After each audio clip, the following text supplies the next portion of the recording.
Welcome, everyone, to episode 186 of Just Joshing. I am your host, Joshua Pentalaresco. I write stuff and podcast too. My guest today is Traci Davis. Traci Davis is she's just kind of coming into her own. She's not quite a first-time author, but she's still getting her feet wet. I met her through a mutual friend of mine out of Snowflake, Arizona.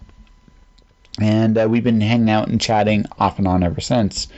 This conversation has been in the queue for a long time. So I've been kind of looking forward to this. When I went to edit this, and this was definitely one of my heavier edit jobs, thanks to the wonders that is Skype. That all said, I remember how much fun this is. I still kind of want to know the end of the love triangle with Barbie, Ken, and Kelly. And trust me, it's not what you think it is. No, Traci was a hoot. It was a pleasure to have her on the show, and she's welcome back anytime. This last week, I've been just writing nonstop. I've broken 20K on my next novel already. I'm actually trying to see if I can finish it by next week. So there's going to be one more heavy podcast editing day, and I think I'm just going to do both episodes this week at the same time. And I'm just going to be focusing on it. It's kind of weird to be this obsessed, but I've never had a story this in my head as this is. I actually know every inch of the skeleton. And so I'm just burning through the first draft as quickly as I can. So while I'm working on that, here's my conversation with Traci Davis. If there's anything incriminating you wanna say, make it good. Pretty much anything goes. Okay, that's not the answer I expected, but that's all right. Ooh, there's a problem with the internet connection between us. That's why there's no video so far. So maybe it'll resolve at some point, maybe it won't. So, you have made the decision to go into writing. So, why'd you do it? Well, as a kid, the very first thing that I wanted to do was be a writer. Well, other than, be a princess. That wasn't realistic. I started off writing just little short stories, and I made up stories with my Barbies. Stories? It's still pretty intense, though. Intense Barbie stories. Okay. And I had, let's see, Ken was secretly gay. That's not a surprise. Barbie was bisexual in a love triangle with Ken and Kelly. So, and this was all from an 8-year-old mind, by the way. You're 8? I've lived up where you're at, so I kind of understand. So the thing that really blows me away about where you live is the line. You have this, on the one hand, you have this very upright, upstanding, I'm being very quotationally on that, citizenry, and on the other hand, you just have this extreme other side that blew me away. I remember Mormon church on one side, go 2 blocks, just literally 2 blocks, there's meth houses, and I'm like, this is unbelievable. Yeah, that's exactly how it is. No, it totally is how it is over there, and I live there, right? So I couldn't believe it, because it was just, to me, it was like, okay, why couldn't this town just be sex and alcohol like every other small town I know? But that I'm a simple guy. What can I say? Well, if everything was simple, then it wouldn't be that much fun. Sometimes it can be quite fun. But it I understand kind of where you're coming from on that. So anyway, you had this love triangle at 8 years old. Yeah. And so who did Barbie choose? I want to know. What? Who did Barbie end up choosing? No, Barbie never ended up choosing. We never got that far in the story. I always kept getting interrupted. You kept. For dinner. Oh, it did. So right when one of them made the move, somehow. Sorry, what was the other? Kelly was the other one. Kelly, yeah. Somehow I feel Kelly would be the one to make the move in this situation, because Because Ken, yeah. Yeah. Kelly was definitely more probably the way to go, but she also had a deep connection with Ken, which doesn't surprise me because me and my gay best friend we are like one and the same person. So. Okay. I cannot live without my gay men. You can't live with that. Okay, that's it's a strange dichotomy for me, but that's okay. I it works for me as it goes. It sounds like in all honesty you had good people growing up with you. Yes, I had a lot of good friends, and I'm still actually very good friends with one of my friends from first grade. I'm a little jealous. Yeah, I mean, she's in a different state, but we talk, as much as we can, and but we've always been close friends. I mean, we live 2 blocks away from each other, so we were seeing each other all the time during summer.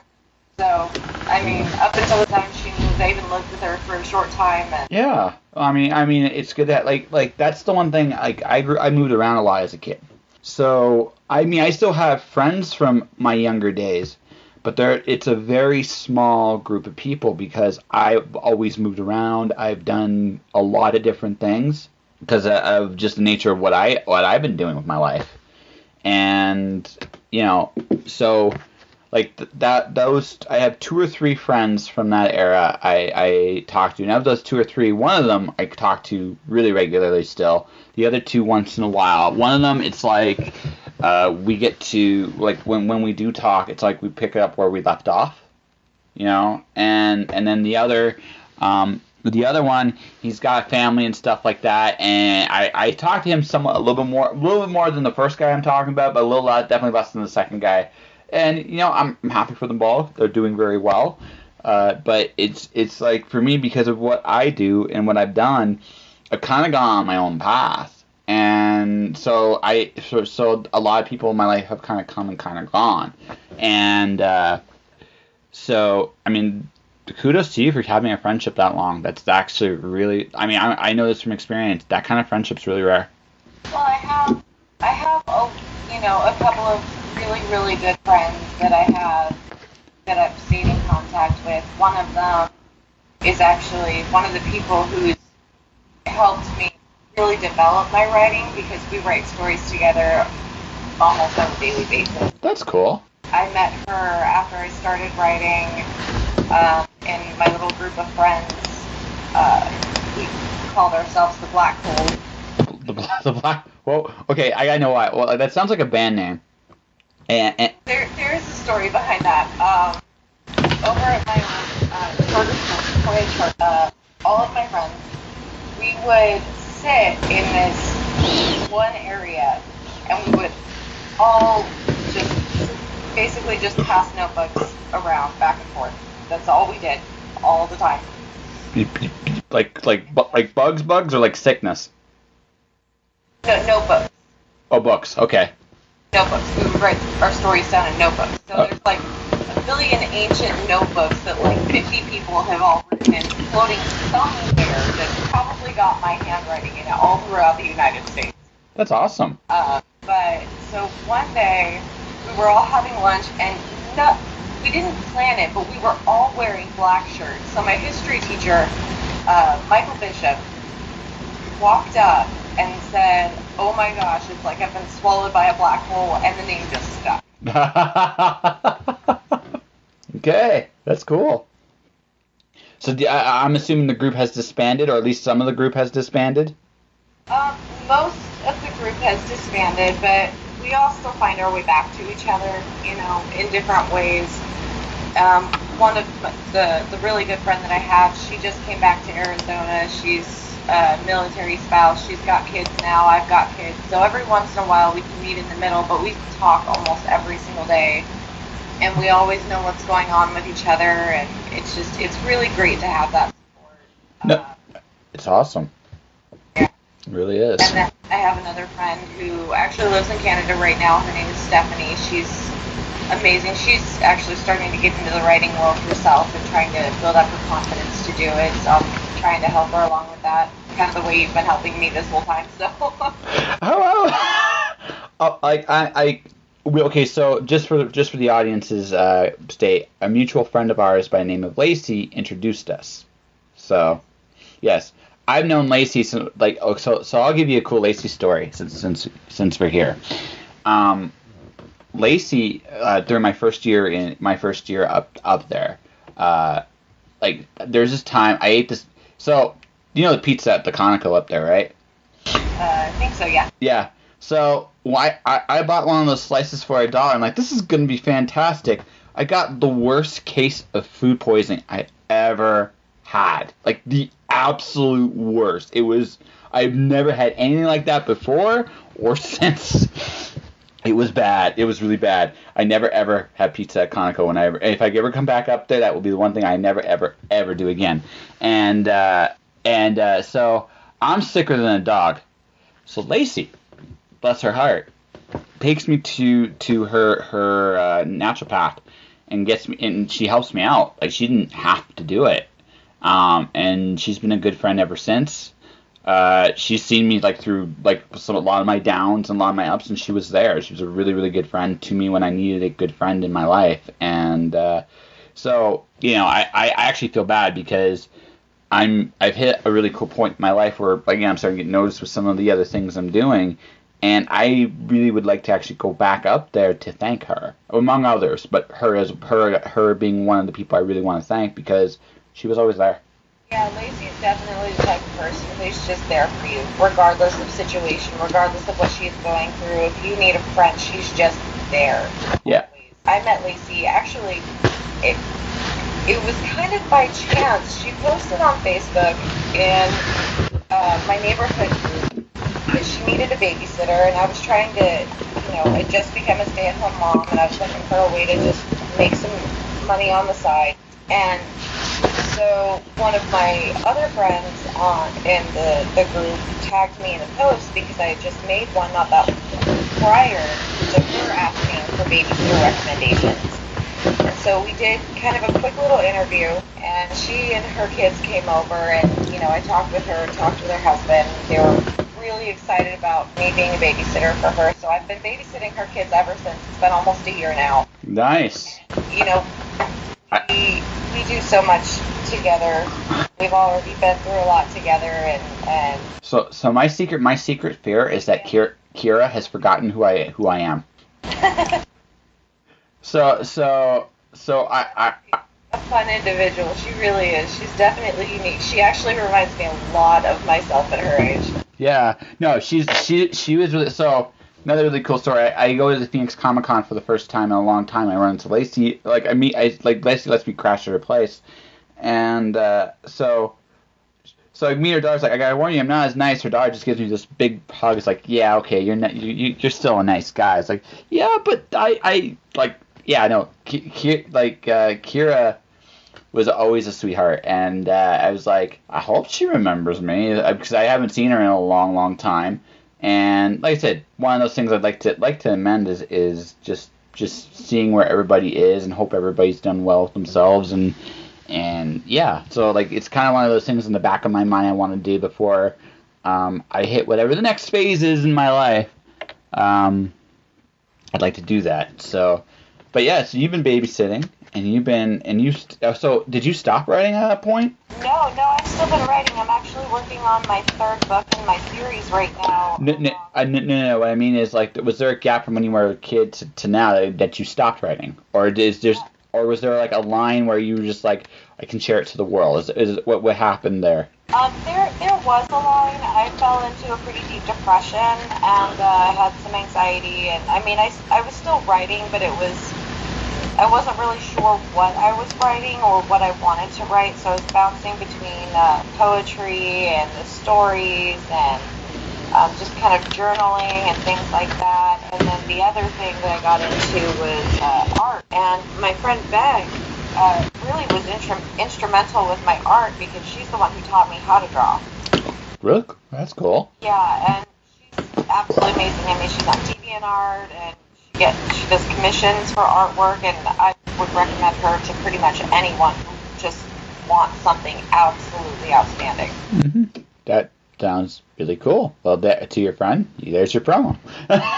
But But so you went to a big drawing thing for a while, and Started drawing, and then I got into martial arts really big for a while too. I did Tai Chi at my charter school, and through all the depression and anxiety, I found so many different ways to try and cope with things that I just wasn't sure what my good balance was. Okay. And during all of this time, I'm writing these stories with this main character, my one focus character, which was absolutely phenomenal, but I had no idea what this first half of her life was, and so I was just trying to figure that out. And so that's where I really started branching into writing is I started drawing out, basically going backwards through her appearances and kind of the type of person that she could have been. And then once I actually started seeing it, I was like, okay, I can sit down and write this. Okay. Well, every time I tried to write something out, it just didn't feel right, and then chaos erupted, and I didn't have, I was just feeling really self-conscious about it. Ah, okay. Finally, I started seeing my husband, and I was telling him about this character and all about her life, and I said, I really just want to write this story, and I just found out I was pregnant, and I had a huge anxiety relapse, and I had to leave work because of it, and he's like, okay, well, why don't you just stay at home and just write it? So that's what I did. Huh. So and that brought you back into it, kind of, sort of. Yeah, I really had no intention of publishing it. I didn't really know that I wanted to be a publisher, or, didn't think that I would be good enough, but I just had to write this story for some reason. Well, I just felt like it was part of my life that I had to write this story, and so I finally started writing it, and now I'm on book 3 and working on a couple other side projects to go along with mental health. And it's amazing how that happens, isn't it? Like you start working and it just leads to other things. Like I actually joke. I wrote this in the blog. Is most of my stuff has happened completely by accident. I never planned any of this stuff. It just kind of happened. I was just smart enough to go with it. That's really the whole my secret is I just recognize that this is what I'm doing. I can do something good with this, and let's see where it's gonna go. And I don't worry about after my time living in Snowflake and Taylor. I recognize that there are points in your life that you don't have a lot of control in. And that's not necessarily a bad thing. It's just one of those things where you just recognize that really all you can do, no matter what, no matter where your situation is or what you're going at or what you're doing. I had a buddy of mine named Angel up there. He said, "Brother, sometimes all you gotta do is just keep on keeping on. It's all you can do." And he was right. And I've carried that with me. I've carried that with me ever since my time there. Sometimes, like you said, it may not lead like okay, your first book may not sell 1 million copies. I mean, I hope it sells 1 million copies, but because then you can buy me dinner and that'd be awesome. But yeah, I totally would, right? But you're at you're in that point where you're doing stuff. Now, what's going to happen for you, and this is just how this works, is you're going to go get yourself out there. Hi, I am Traci Davis. That's your professional name, isn't it, Traci Davis? It is. Okay, I am Traci Davis. I am expert at Barbie Love Triangles, and I love writing about angels and demons.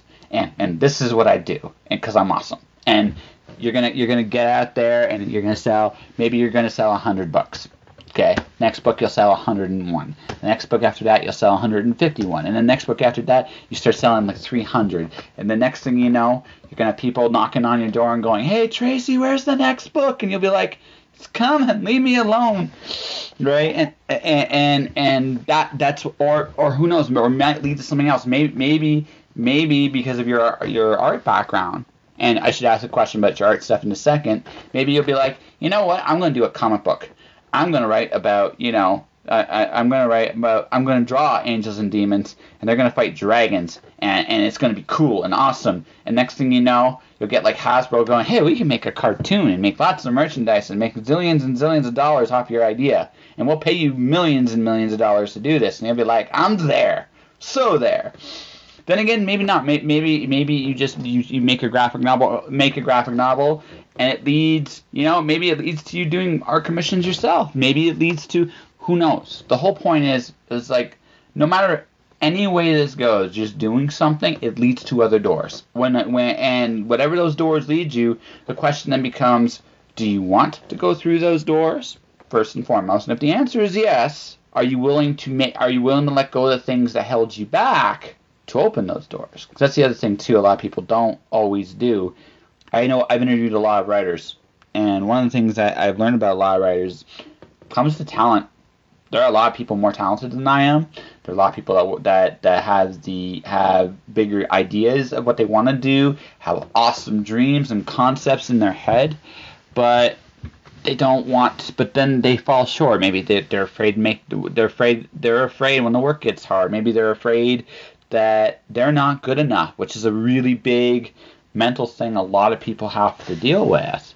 And maybe there's a zillion other reasons why they don't do it, and like I said, and what a lot of this is about is just it's the 4 rules. You show up, you do your thing, and you don't quit, and you let what happens. To do that, sooner or later you're going to stumble onto something, and then you will find like things start moving.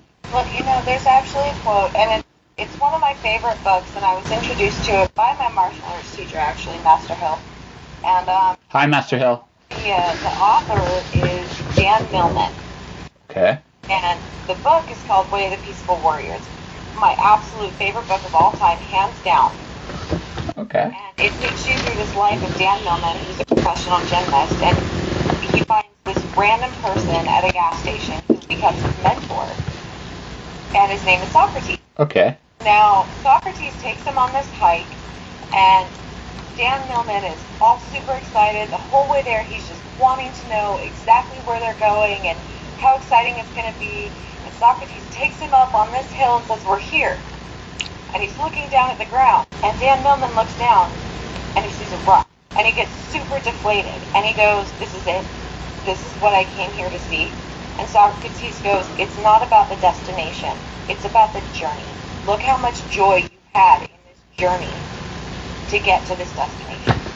Absolutely. And it's all about how we choose to get there. Are we going to choose to get there with excitement and joy and passion, or are we going to dread every second of the step? I would challenge maybe go one step farther. You hope for the good, like the really good things, like you dream for the really good things, and because that will get you through the hard times. Most people, when they go through problems, they look at the problems, right?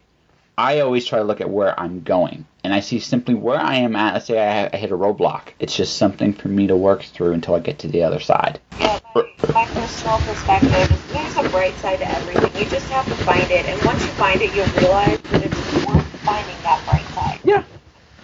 You might hit a roadblock, but you know what? The person who's standing at that roadblock next to you could be there for a different reason.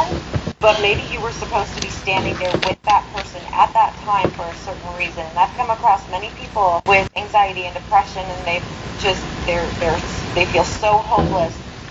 And one of my stories about that is I was working at Albertsons right down the road from my house, and I was in customer service, and this lady comes in wanting to cash a check. Well, we're having problems cashing her check. And meanwhile, she's telling us her life story about how she's been abused and she keeps finding her way back in the cycle, but she's finally broke free of it. But she's still having trouble getting back into dating and stuff like that. Having so much trouble with anxiety and depression, she just feels miserable all the time. And I looked at her and I said, you know what? This is what I've been through. I shared some of my story with her, and I said, you know what? I've been through therapy. I've been on medication. I've done this. I've done that. And you know what? Today, I'm not on medication. I'm married, and I have 2 beautiful children. I said, you can do it.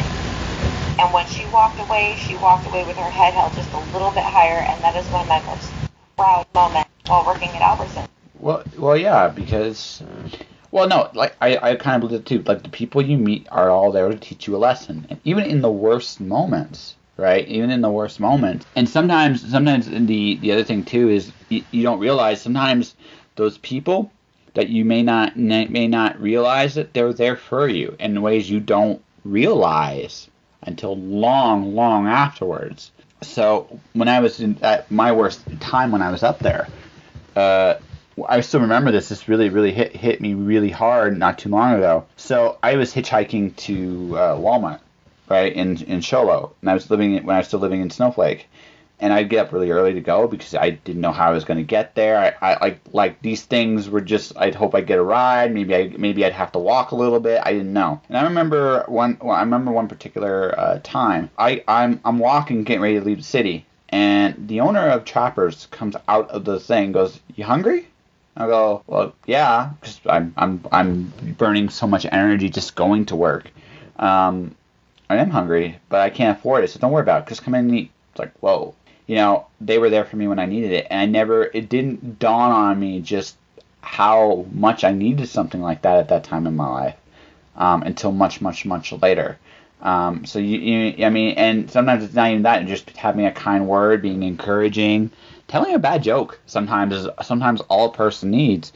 It's amazing. It's amazing how important being there for each other really is. Yeah, it really is, and that's kind of what inspired some of my new side projects. Even with my art, books, or whatever it is that I'm doing, I'm always trying to find a way to bring people together. And so I'm working on a book series on the side called Through the Eyes.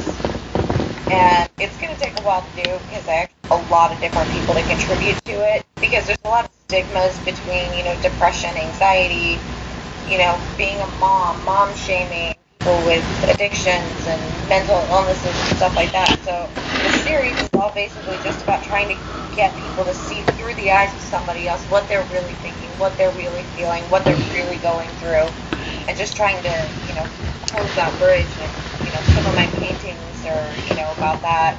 And, I recently just gave away a painting that was, it was just a painting of an owl flying against the night sky with the moon and said, "I believe in you." Oh. I've gotten so many amazing reviews off of just that painting, just that one. So I'm talking to a Renaissance woman here is what I'm talking to. So what do you need me for? Jeez. But it sounds like you're making a difference. So I'm gonna ask you two really hard questions. Okay, so brace yourself. First question: with your writing, what are you trying to say right now in your writing? Right now, in my writing, I would have to sum it up to one simple phrase, and that is to follow your bliss. So I'm gonna rewind the clock. Then I'm gonna follow up with this. So, would you say that finding your bliss, your joy again, is a big reason why you're able to deal with your anxiety? Is that a fair assessment? It is. It absolutely is. If I had found so many things that I had found some sort of joy and comfort in, I would be a complete disaster. I really would. I mean, I've been on the brink of suicide a couple of times, and what always brought me back was finding joy in something simple like putting paint to canvas, or, putting color on paper, or just writing a poem about what was going on in my life, something that I could be proud of, something that I could truly feel blissful about. It's worship sometimes. Or your works are your worship. It's the truth. It's the absolute truth. A lot of people talk about loving, to try to figure out how to love yourself, because you don't feel like, again, I've noticed that a lot of people have it in their heads or their hearts that they're not good enough on some level. I personally think, generally speaking, that's a pile of horseshit. That is what a lot of people are taught. And what I found for me personally is that I've never been depressed. Because I've been through shit. But I will go so far to say that I was always fortunate that I knew what I wanted. And I knew what gave me joy. So even in my worst moments, even though there were points where I was really suffering, I never felt that need to. I never was pushed quite that far, because I always had my works to keep me, to give me some joy in my life, no matter where I'm at, whether I'm at really, really high or really, really low. Right, it's kept me in balance, and then I recognize that the true path to really, really loving who you are is doing the things you're called to do. even when it scares you. Exactly. And, the biggest fear that I had to overcome personally was when I was 12, I got diagnosed with Graves' disease. Forgive my ignorance. What is Graves' disease? Graves' disease is a combination of hyperthyroidism, and your thyroid controls most of your major hormones. Yes. It controls your heart rate, your metabolism, so all of that. And it throws, when your thyroid's out of balance, it throws everything out. No, absolutely. Absolutely. My grandmother has a hypothyroid condition. It was never diagnosed as Graves' disease, so I didn't know what that was. So carry on. Well, Graves' disease is a combination of hyperthyroidism and high blood pressure. Okay. So at 12 years old, I was taking 2 different medications 3 times a day, and I was under the impression that I would not live till 20. Okay.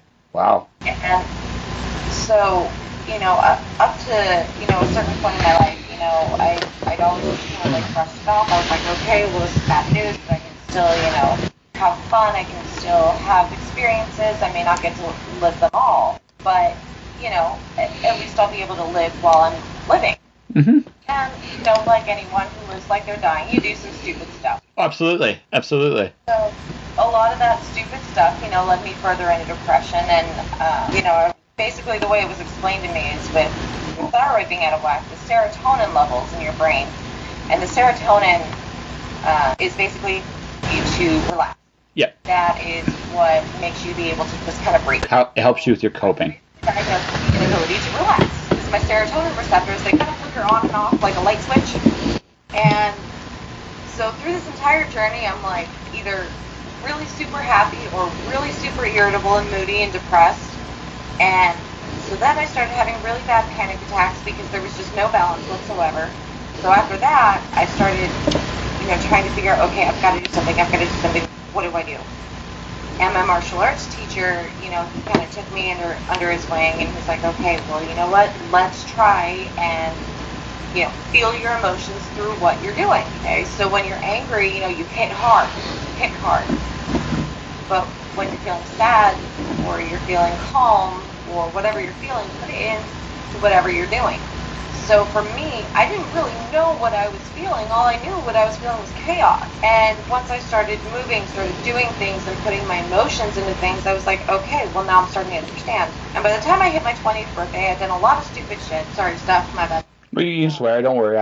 It's okay. And then, I'd had my daughter, my first daughter by then, and I was just in a constant state of chaos, and I went to bed the night before I turned 19, and I closed my eyes and said, you know what, thank you for letting me live as long as I have. I know I haven't done the best I could have, but thank you for giving me this time. And I woke up on my 20th birthday, and everything was quiet. I was living with my sister. Everything was quiet and calm. I could hear my baby playing in the living room while the TV was going, and my nephew and niece were playing, and I just woke up, and I just remember crying first thing in the morning, breaking down crying, being so thankful for what I had at that one particular moment. And ever since, I've been trying to move forward in a better way for myself, for my child, starting to try and make better choices. Obviously, I've made more mistakes. Mistakes are going to happen no matter what, even with the best intentions. But as long as you learn, it's not perfection, it's progression. We are never like the true summit. The true summit of getting it all right is beyond all our reach. But no matter what, we can keep climbing. Strength. The true strength is acknowledging our own weaknesses and flaws and holes. Being okay, being imperfect, being the bad guy sometimes. Sometimes it's good to be the bad guy. And definitely, like when your kid won't eat their dinner that you've worked so hard to make absolutely perfect and customized in every single shape way they wanted it. Yeah, absolutely. A sandwich and millions of pieces just to make them happy and still won't eat it. Yeah, I'll be the bad guy. Yeah, no, you need to be the bad guy at that point in time. You need to be the bad, right? And it's good. Like sometimes it's good to be the villain. It's good to be flawed. Those flaws, those flaws are like little things of clay. They shape you in good ways. If we were absolutely perfect, we would not need to be here. but we can all progress, acknowledge our weaknesses, and try to grow stronger and better. And if you're doing that, they make us who we are. Yeah. And, each and every single person has their different flaws and everything like that. But so when I come across the person that says, well, there's a million of me, or, someone's always better than me, I say, you know what? No, it doesn't matter. It doesn't matter if that person does one thing better than you or not, because there is something about you that makes you special, and that is what's important. Exactly. It will not be what it is without you right here, right now. So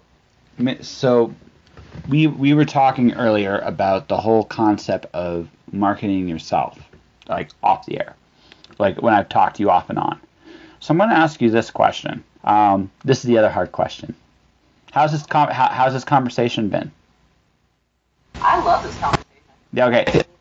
Okay. So I'm going to ask you this: for marketing your books, why not be this person where I'm talking to right now? You know what? Believe it or not, I actually don't believe changing who I am is a good idea, because, I find... It's not about changing who you are. It's like, okay, think of it like this. I have a persona. I have to. Ladies and gentlemen, my name is Joshua Pentar. That's a persona. That's sales. But what's genuine about me is these conversations I have with amazing people such as yourself. And I'm not, no hyperbole. Like, you've overcome an incredible amount of stuff, and that's awesome. You're talented. You're smart.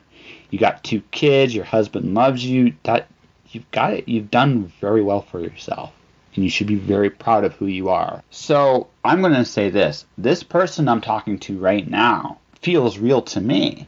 You are someone that has overcome and done a lot of great things. And if this is the person I met on the street that happened to have a book, right, or a painting, or a poster, or I would be very interested in purchasing that story, a painting, or a poster. You know what I mean? Because this feels real, right? I try not to adopt any different sort of persona. I mean, is this a persona? What you've given me this 40 minutes? Because I don't feel it is. No, absolutely not. Yeah. I am 24/7 of the day, and the only time that I actually change my persona is, say, if I'm, actually at a retail store. Well, yeah, because you're working for one, or just going into one. No, working for one. Well, no, working for one. You are giving your time to said retail store to make money. That's different. You're basically like, I gotta feed my kids, and that is completely understandable, right? But that's about it. I mean, when I go down to the bus stop to take my daughter to school, I will have this, or pick her up from the bus stop, or whatever it is. Just meeting random people. I have almost, very similar conversations to what I'm having with you, and I'll just, I'll mention, okay, I wrote a book. If you want to check it out, here's the link. Yeah. If we actually start branching into that subject, if they want to know more, then I'll, that's cool, because this person here, I want to support this person. Do you know what my biggest regret, honestly, about the area where I lived in when I was there? I didn't really get a chance to meet as many of the creative people there, because of my circumstances, as I could have. Looking, like, literally on my Facebook, like, there's a gal by the name of Tasha, really, really talented. Miss Lacey is great in her own right. There's Chantel. I don't know if you know Chantel, Lacey's friend. You probably do. But if you don't, that's cool. Like, there is a very talented group of people up in the White Mountains. And I didn't get the opportunity, because of my own circumstances, to really connect with a whole lot of them. And, like, I'm grateful to have this conversation. Hopefully, you, like, the black holes get together every once in a while and still jam. And hopefully, I love that name. I love that name, by the way. That's awesome. T-shirts, I'll send you one. That would be, seriously, I would love that. I would wear that with pride and honor, right? And then you can tell me how, and then you can finally end that love triangle thing way back in the day. But in all seriousness, this is like, for selling your books, for selling your art, or for selling anything you're doing. Be this. what you're gonna find is the people that will come to you are the people like you. Like this, we're no longer in an era where everybody has to get into these big bookstore chains, retail chains. This is about finding your group of people, whoever they are, and not being afraid to open up and chat with people like me once in a while, because I schmooze with everybody and from all walks of life because I thoroughly enjoy it. One, it's part of who I am. But the other part of it too is you make connections, you help each other out, and find the right people for the right opportunities, and that's it. You just let yourself do what you're doing now, and you will succeed. Now, I would obviously do events outside the White Mountains as you can would help you too, but I mean one step at a time. Yeah. Well, for me right now, travel is very limited, and when I say by limited, I mean it's to the grocery store and home. No, and right now that may be where it needs to be, because I don't know your full circumstances, and I'm not certainly judging you for it. But the thing about what you're doing is you have to your whole goal right now should be just to get your name out here. Like going on my podcast is a good start, and doing other things, like as many of these things as you can, and meet people, right, that are like you, doing the things you're doing. And and see where it leads you, right? And hopefully it leads you into good places. If you work, it's like I said at the very beginning, when you keep doing stuff, doors open, right? It's recognizing the opportunities when they come your way. You know what I mean? Yeah. You know that there's an app that you can get for your phone. It's called Whisper. You see those Facebook Whisper things pop up every now and then? Yeah. That's actually a really cool app, and through that app, I started talking with a girl in India about depression, and we still talk. That's awesome.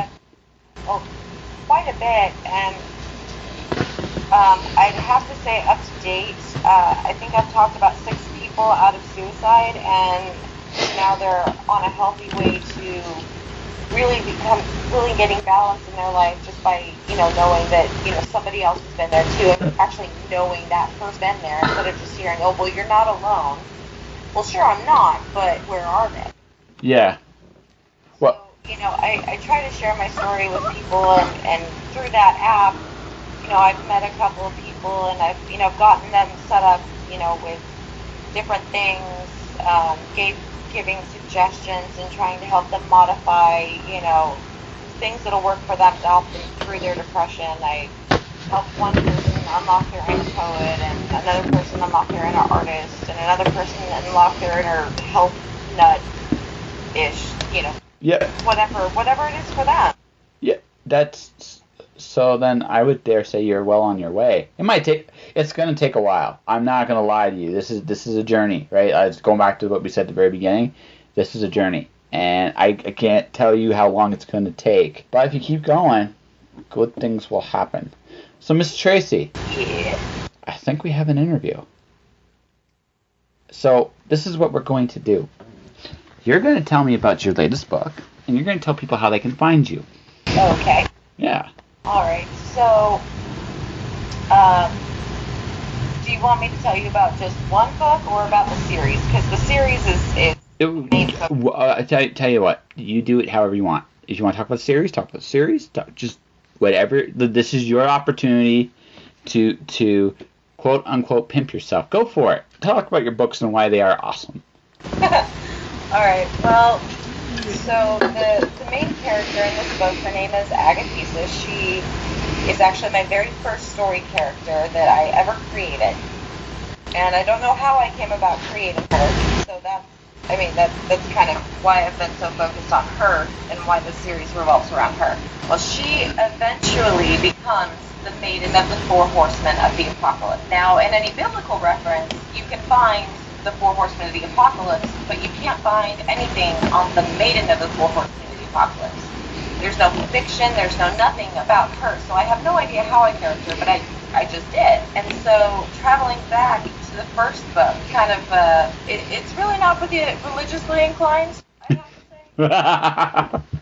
It could be, considered pretty pretty bad. So for fellow believers, this is a work of fiction, and you should just treat it as such. Okay. It is definitely a work of fiction, 100%, and that really stands out more in the second book if you make it that far. Okay. So this is about this bat. So what's your book called? The first one called? I'm sorry? What's the first book called? The book is called The Fallen. Okay. And my main character, she... okay, so back tracing a little bit to give you a little background. It's based in heaven, which is, instead of it being, where we go when we die, it's another dimension, in another universe. Okay. And so in heaven, God is just a hierarchy system, kind of like we have kings and queens. Now they're obviously angels, but it incorporates biblical references so that, we can tie in to other things later. But the God that had just inherited the throne was very selfish, very, just very self-centered, completely just wanting power. Mm-hmm. And that is where the phrase, thou shalt not worship any other God before me. Okay. Very, very selfish. And what he wanted to marry my character, and she refused. And so she got banished from heaven, and she fell into this in-between world. Now, in that in-between world, she's facing many, many challenges, and through the book series, she slowly becomes what she is, which is essentially the peacekeeper of the universe. That is what the main mythical horseman of the apocalypse does. Peacekeeper of the universe. Okay. So, all right. And how can people find you? Okay, so to find it, I have self-published on barnesandnoble.com. You can find second book, The Bride in Chains, pretty easily. The first book is still kind of hard to, find without a reference code, but I can pull that up in just a second. It is 2940-159-044-396. Okay. Wait, nope, that's the second one. My bad. Alright, backtrack, rewind, got it. 2940-158-694-99405. That's the one. That is the first book. That is The Fallen. Okay. And how can people find you? Can they find you? You can look up Traci Davis. There's a ton of people, a ton of books that pop up with it, so it's a pretty common thing. No, I mean Twitter, Instagram, Facebook, webpage. Facebook. Traci Davis. Okay. That easy. There's a picture of me and my husband, my two kids, and it says "Blessed Mama" on the front. Like I said, this was a pretty awesome conversation with Traci Davis. So what I'm doing is I'm putting the reference number to The Fallen, her first book, into my information guide. So you definitely don't have to replay that to hear it. It's really cool to meet someone that's really enthusiastic about giving this a real shot. And, you gotta root for everybody. It takes a lot of work to put books together. It really, really does. And anyone willing to take that chance, deserves the best. So Traci, from me to you, I really wish you the best of luck. I hope this all goes the way you want it to. Or even if it doesn't, may the doors that it open be ones that make you happy. So September is going to be Aurora month on the podcast. So I got two-parters back-to-back coming up. Tim Chismar and Mel V are going to be my next two guests. But after that, it's just going to be all Aurora for the remainder of the month of September. So there's some really cool guests that definitely you're going to hear of here. You've already heard some Aurora nominees, finalists this year. More are going to be on the podcast for the month of September. So I'm really excited about that. And that will do it for this episode of Just Joshing. So you can support this podcast a number of different ways. The Science Fiction and Fantasy Canadian Association. The Canadian Association of Science Fiction and Fantasy has nominated me for the Pre-Aurora Awards. You can vote for me and many, many others by going to the website, paying $10, getting all that content, and just voting. There's some amazing books there. Liz Gronkowski's books, Susie Vidori's being nominated, Calvin Jim, who's already been a guest, Peter Tchaikovsky's been nominated too. It's like there's a lot of cool, talented Canadian authors and other talents, graphic novelists, personalities like myself, Sam Biko, Claire Marshall. There's a list of amazing people. Vote for them. They're awesome. I promise. There's my podcast itself. You can subscribe to it either through here at Podomatic or through iTunes or any other affiliate players associated with it. My YouTube channel is Joshua Pantelleresco. Old episodes are there. My books, The Watcher, Storm Dancer, Wandering God, are available courtesy of Mirrorwolf Publishing. Buy a book. Buy one for an ebook for $1 for The Watcher. You can definitely do that. If you like the book, leave some comments on Amazon or Goodreads or anywhere like that. If you don't like it, don't tell anybody, okay? Okay. But thank you for listening to the show. Stay inspired out there. Do the things that make you alive. All right? All right. See you next time. Josh.